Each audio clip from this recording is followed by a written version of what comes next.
Hey everyone, this is Gloria, and I thought I was having the worst day of my life when this parking lot bully targeted me at the grocery store. But what happened next turned my terrible day into the most satisfying moment I've ever experienced. Trust me, you're going to want to hear how this entitled jerk got exactly what he wanted. Let me set the scene for you. It was a busy Saturday afternoon, and I had just finished a grueling 12-hour shift at the hospital where I work as a nurse. All I wanted was to grab some groceries and get home to collapse on my couch. I was exhausted, stressed, and honestly just trying to get through the day. I pulled into the parking lot of my local grocery store, and like always on weekends, it was absolutely packed. I drove around for about 10 minutes looking for a spot when I finally saw someone backing out of a space near the front. Perfect timing, right?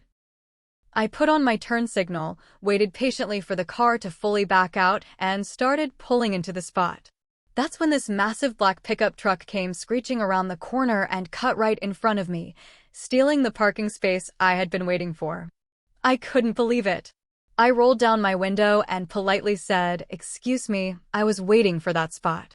The guy who got out of the truck was exactly what you'd picture, mid-40s, wearing a tank top that was way too tight, beer gut hanging over his belt, and this smug expression that immediately told me he was looking for trouble. He looked at me and laughed. Actually laughed. Then he said, "Too bad, lady. You snooze, you lose. Maybe next time don't drive like a grandma." I was tired, but I wasn't going to let this slide. I got out of my car and said, I had my turn signal on and was clearly waiting. That was really rude. That's when things got ugly. This guy started yelling at me, calling me all sorts of names I won't repeat here. He was getting louder and more aggressive, pointing his finger in my face, telling me to learn how to drive and maybe try a smaller car if I can't handle parking. Other shoppers were starting to stare, and I could see a few people pulling out their phones. The guy noticed too, and that seemed to make him even angrier. "What are you going to do about it?" he shouted. "Call the cops? They're not going to do anything about a parking space, sweetheart." Then he made his biggest mistake. He got right up in my personal space, towering over me, trying to intimidate me with his size. He leaned down and said in this threatening voice, "Maybe you should just get back in your little car and find somewhere else to park before something bad happens." Now, here's what this bully didn't know about me. Yes, I'm a nurse, but I'm also a single mom who's dealt with plenty of difficult situations. I don't back down from bullies, whether they're in the hospital, at my kids' school, or apparently in grocery store parking lots. But more importantly, this idiot had just made his threat loud enough for everyone around us to hear. And remember those people with their phones out? Yeah, they were recording everything. I took a deep breath and said calmly, "You know what? You're right. I'll find another spot." He smirked like he had won some great victory and strutted into the store like he owned the place. But I wasn't done. Not even close. I parked a few rows back and sat in my car for a minute, thinking. That's when I noticed something interesting about his truck. This guy had parked crooked, taking up 2 spaces, and his rear bumper was sticking out into the driving lane. But more importantly, I could see his license plate clearly, and there was something else, a bunch of stickers on his back window. I got out and took a closer look. This guy had stickers for a local construction company, complete with a phone number and "Ask about our quality work." And right next to it was another sticker that said Johnson and Sons Construction, licensed and bonded. I took pictures of everything, his license plate, the stickers, how he was parked, and I made sure to get shots that showed how his truck was blocking part of the driving lane. While I was doing my grocery shopping, I did a little research on my phone. I looked up Johnson and Sons Construction online, and sure enough, there was the same phone number from his truck sticker. Their website had photos of their crew, and guess who was prominently featured as Mike Johnson, owner and operator? Yep, my parking lot bully. But it got better. I scrolled through their Facebook page and found recent posts about their family values and professional service. There were customer reviews talking about how courteous and respectful their workers were. The irony was almost too perfect. I also noticed something else interesting. In several of the photos on their website and Facebook page, Mike was wearing the exact same tank top he had on today. This guy was using his work truck for personal errands while representing his company. Then I had an idea. I remembered that several people had been recording our confrontation. So I walked back outside and approached a woman who I had seen filming. "Excuse me," I said politely. "I'm the woman from that parking lot incident earlier. Would you mind sharing that video with me? That man threatened me, and I'd like to have a record of it."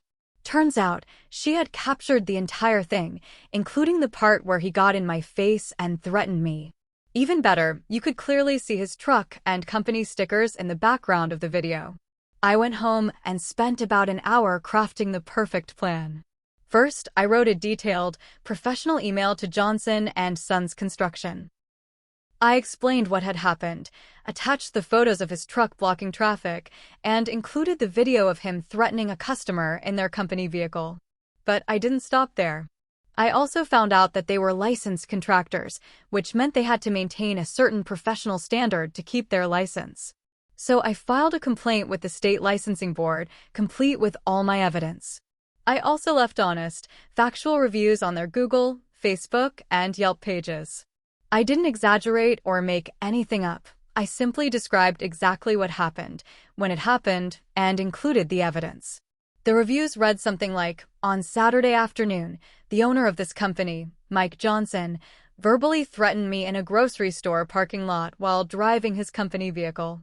He used profanity, intimidated me with his size, and made threatening comments, all while representing Johnson and Sons Construction. I have video evidence of this behavior. If this is how the owner treats random people in public, I can't imagine trusting him in my home." The results were swift and beautiful. Within 24 hours, I got a panicked phone call from Mike Johnson himself. His voice was completely different, no more tough guy act. He was practically begging. "Ma'am, please, I need you to take down those reviews. You're ruining my business. I have employees who depend on me." I let him finish his sob story, then said calmly, "Mike, do you remember what you told me yesterday? You said maybe something bad would happen if I didn't back down. Well, something bad did happen to you." Turns out, the licensing board complaint was already under review, and several potential customers had canceled jobs after seeing the reviews and video. His own employees were furious because they were losing work due to their boss's behavior. But the best part? His wife found out.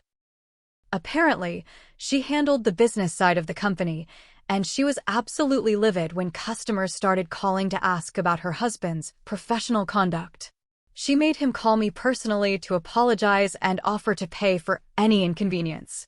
The licensing board required him to complete anger management courses and issued a formal reprimand. His business reviews, which had been mostly positive, now had this permanent record of his behavior that potential customers could see. 6 months later, I heard through the grapevine that Mike Johnson had to sell his construction business. His reputation never recovered, and customers simply didn't trust him anymore. Bullies count on people being too intimidated or too tired to fight back. But in today's world of smartphones and social media, your bad behavior can follow you everywhere. Mike thought he could push around a tired nurse in a parking lot, but he forgot that actions have consequences. Sometimes the best revenge isn't getting even in the moment, it's letting someone's own actions speak for themselves. And thanks to modern technology, those actions can speak pretty loudly to everyone who matters. Remember, folks, treat people with respect, because you never know who's watching, recording, or what consequences might be waiting for you down the road.